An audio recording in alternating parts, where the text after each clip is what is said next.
That pattern of expectation and disappointment continued on in various ways from various causes for us for the next 10 years. That's it. That's the end of the journey. We're not going any further. The first thing we did was got rid of all that stuff. It was the end of that cycle of hope and then disappointment. There was no more hope. But in a sense, that was freeing. We didn't have to have that burden of hope anymore.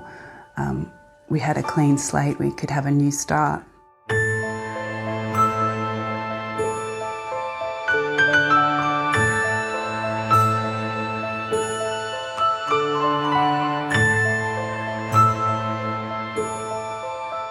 The journey began in the year 2000 when Merryn walked into the kitchen and said to me, "Honey, I think it's time."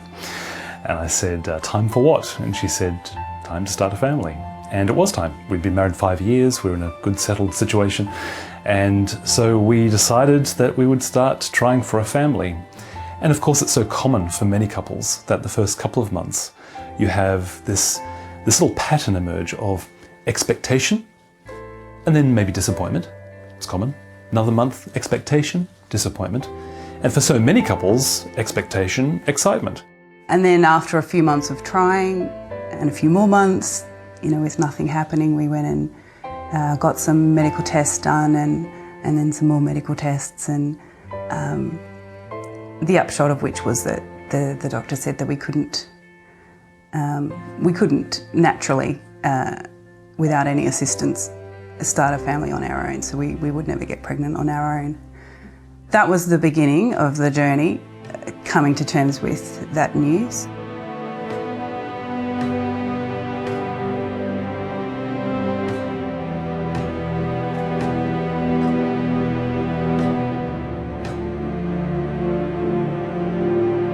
So I guess there was a bit of shock. I guess you always think there might be problems, but they're all fixable. Medicine these days can do anything, technology. So whilst there might be problems, I'm sure there's a pill we can take to fix them. I'm sure there's a routine we can get into. So to hear the news that actually there was no fix, this was not going to happen, was quite a shock. So every month there's a hope that something will happen this month. But for us, we knew that it would never happen this month or next month or whatever without assistance, without IVFs. And to hear the news that the reason we wouldn't be able to have children was because of his sperm count. So I had to break that news to him at home, and he just was really quiet. He just, I think, trying to absorb what that means and trying to figure out how he felt. So it was just a moment of quiet sadness.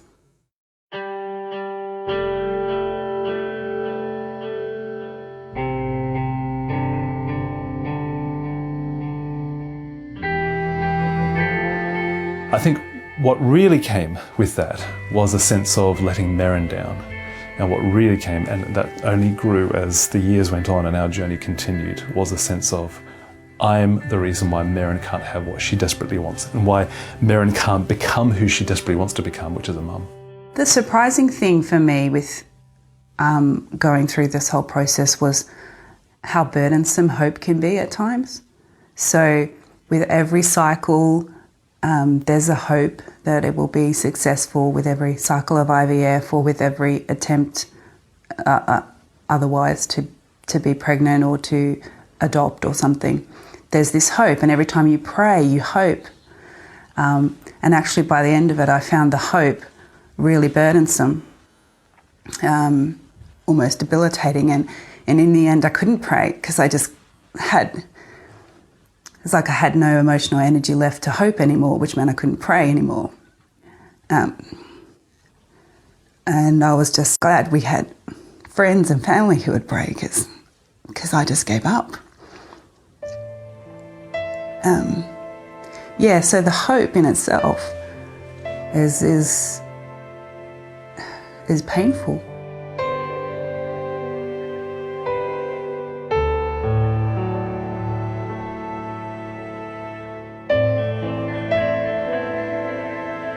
It It was hard to hope that the IVF would work because it hadn't worked previously. And it was hard to hope that the prayers would be answered because they hadn't been answered previously. So I felt I had to have something to hope for during that whole process. You have to have something to hang on to. So by the end of that 10 years, we were exhausted. We had the phone call on Christmas Eve from the IVF clinic saying that we had been given the false positive. We didn't feel like celebrating Christmas anymore. There was a mixture of emotions. There was a mixture of deep, deep grief. There was a mixture of anger, deep anger, always a little bit of guilt, because I'm the reason why she can't have what she wants. A sense of spiritual failure, a sense of unfairness, and then a sense of helplessness. And really that's when our journey came to an end. That's when we decided, okay, that's it. We're done. No more IVF, no more trying adoption. We have to bring this journey to an end. We need to draw a line. We need to get on with our lives. Hearing other people rejoice over being pregnant was really hard. And our journey was over many, many years, so sometimes it was harder than others. And people would send, you email around the photos of the new baby, or you put them on Facebook, and I just ended up, I didn't open those emails, or I hid certain people from my news feed on Facebook because I didn't want to see the pictures.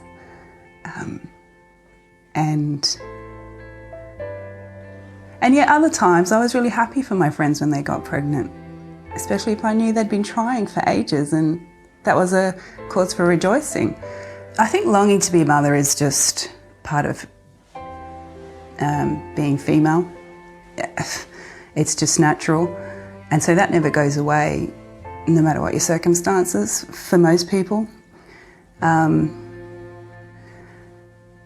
So when that didn't happen for me, and we spent years trying to make that happen, it did impact on my relationship with God, specifically because we had asked and asked in prayer for this answer to prayer, for some sort of healing, or for some sort of miracle, or just for technology that we were using for the technology to work.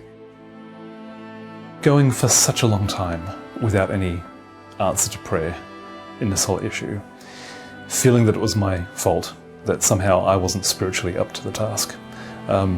It does, in a sense, pick away at your DNA. It starts to disassemble you. You start to kind of collapse inside. I was just exhausted beyond words, beyond prayers, because there was that deep sense, that little niggling doubt in the back of my mind that all this was my fault. And it was exhausting, it was depressing, it was disappointing, it was confusing for us for years. Our life started to revolve around the four walls of an IVF clinic or the four walls of the adoption agency office. So anybody with a broken dream knows that very soon your life becomes constricted to these four walls, and it clouds everything else outside of those walls.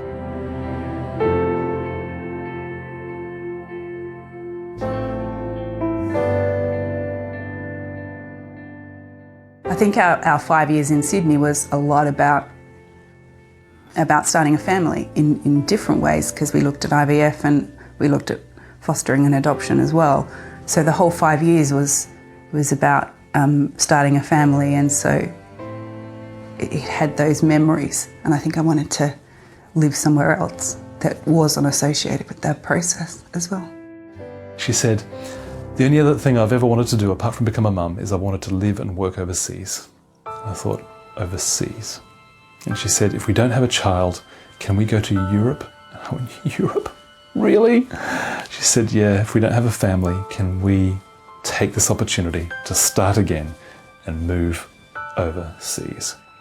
And I have to be honest with you, that was the last thing I wanted to contemplate myself personally.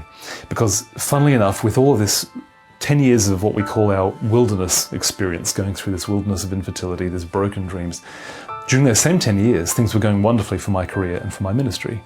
And so when I heard those words, I have to say there was a little bit in me that went, anything but this, anything but this. The other thing that I had often thought about doing was moving overseas and working in Europe, or sort of having more opportunity to travel and see things that I hadn't had a chance to see. So for me, that was kind of like a consolation prize, to have something else to hope for that would be something I could have, that I wanted when I ended up not having the other thing I wanted, which was the family. Between leaving Sydney and arriving in the UK and starting again, we took some time out. We wanted a new start, and I knew that part of that for me, I wanted to resurrect my relationship with God, which had just declined over the years. Getting no answer, or getting an answer which is no, from someone who's supposed to love you, does feel like, you know, that they're not showing that love, they're not being loving. So that's how I felt about God. It did feel like God would just not answer our prayer. There was just silence, and because of that, I felt more and more distant. I felt like God was someone I used to know back when I was younger, before all of this had happened. Like an old friend who now no longer returns my calls, and I felt really disappointed, like you would if you had a friend that you thought you were close to, and then they're just not interested in you anymore. I think I found it hard to trust God after that, or during that process, because I had asked for something that seemed to me something that it wasn't wrong to ask for, it was a good thing to ask for, and we would have been good parents. And the answer was no, or there was no answer. So then I doubted the character of God, whether he was really loving, whether he was really listening, whether he really cared. So trust was a big issue, and even now, years later, I find praying for people's healing difficult. Not difficult to pray, but difficult to think that when I pray it would make a difference, because it didn't in the past. So that's something I've been trying to sort my head around, is that it's not about me praying, it's about God doing the work, doing the answering. And my relationship with God has been healing, but there are still things like that, like praying for people for their healing, that I still find. Without realising it, I kind of think I probably won't get an answer to that prayer. And that's wrong. I'm wrong when I think that, and I have to catch myself and say, actually, that's not true. It's still good to pray. It's not just about your prayers that will mean whether or not this happens. It's about God's will and what God's doing. And so it has been a very gradual process of healing and feeling like I have some sort of closeness again with God. And in the end, I came to accept the fact that I didn't think God was mean or being mean in not answering our prayer the way we wanted it. But as part of that, I had to accept that I wouldn't actually ever understand why that was. So I had to let go of even asking that question, why is our life like this? Why did you not answer that question?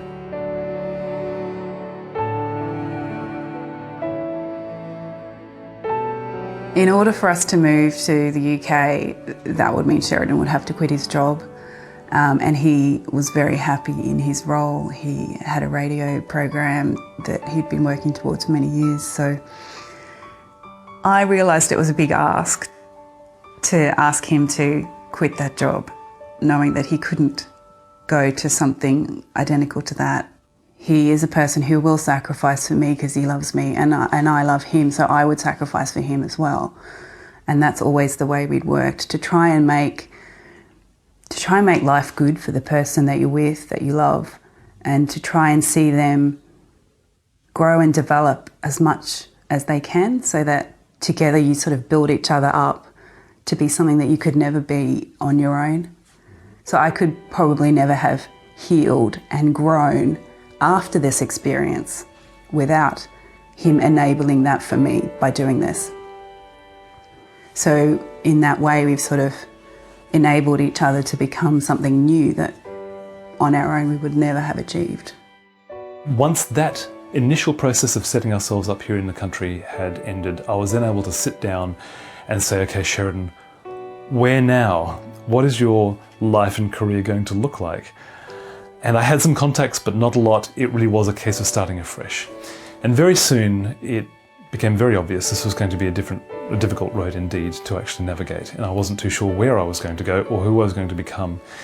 And very rapidly I had these very ugly feelings arise in me. And they were both, I call them whispers, sinister whispers of words being spoken against me, and things that I felt about other people who had what I wanted.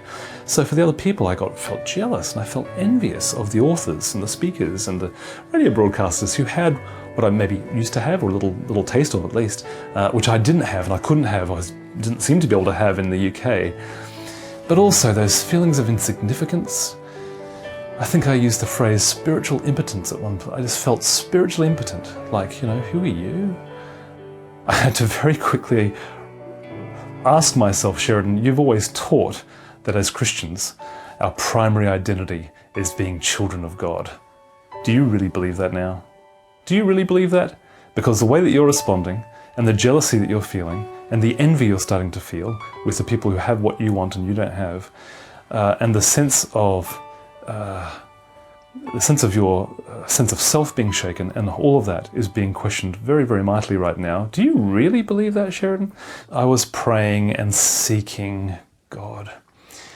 Of course, as Christians, we like to think that God's the one who loves us and protects us and looks after us, gives us all those important things that we seek in life. Of course, being a person of faith actually brings a whole heap of other problems into your life as well. The problem of unanswered prayer, that's a problem that Christians face. And I struggle with that phrase that you hear often, everything happens for a reason. So we take comfort in that we don't understand it, but there must be a reason behind everything. And I sometimes wonder whether that's actually not the case. But perhaps not every outcome is something He stepped into directly and impacted specifically. And only in specific cases has God stepped in and made a specific outcome for a specific person, and possibly for a specific purpose. I think He's much more focused on how we respond to these situations than for us to understand a reason behind them.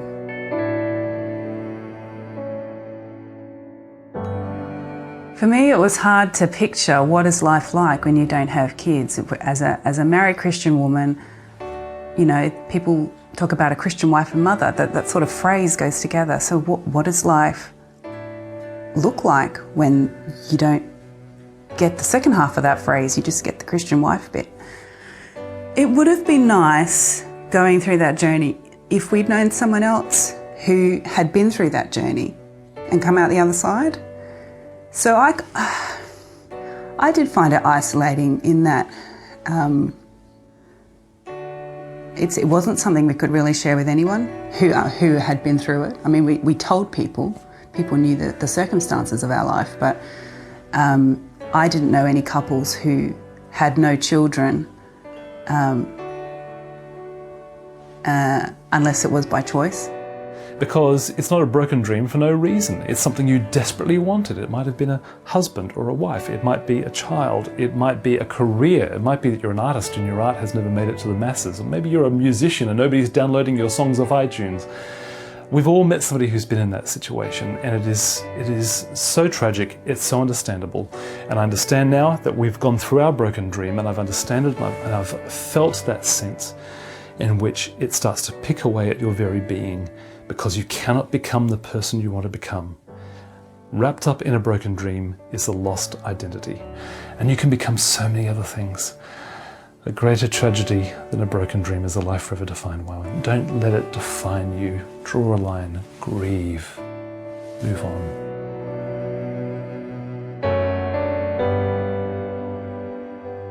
I had a conversation with a dear friend of mine named Adrian one evening, and it really became the turning point of our journey. He said, "Sheridan, you know, your story is so much bigger than infertility. Your story is about broken dreams and starting again. Your story is about holding on to hope. Your story is about taking a risk. It's about holding on to God even when you don't understand Him. I think your story is much bigger than this. I think you should be talking about your story. I think you should be sharing your story with other people." Well, I have to say that I didn't sleep very much that night because this was the last thing I wanted to do. I shared it with Merryn. She thought it was probably the right thing after she prayed about it. So we started sharing our story. That was a turning point of our lives. Just hearing that we came out the other side of that struggle and are okay, just even that simple thing for some people has been meaningful to them, to give them hope that they will also come out the other side and their life will be meaningful again and won't be just always stuck in that disappointment and stuck in that difficulty. You can hold on, know that you do not have a lot of answers for so many of these things, and you can have your faith deepened and taken into a more mature sense of faith, which I think is all what the Christian journey is all about.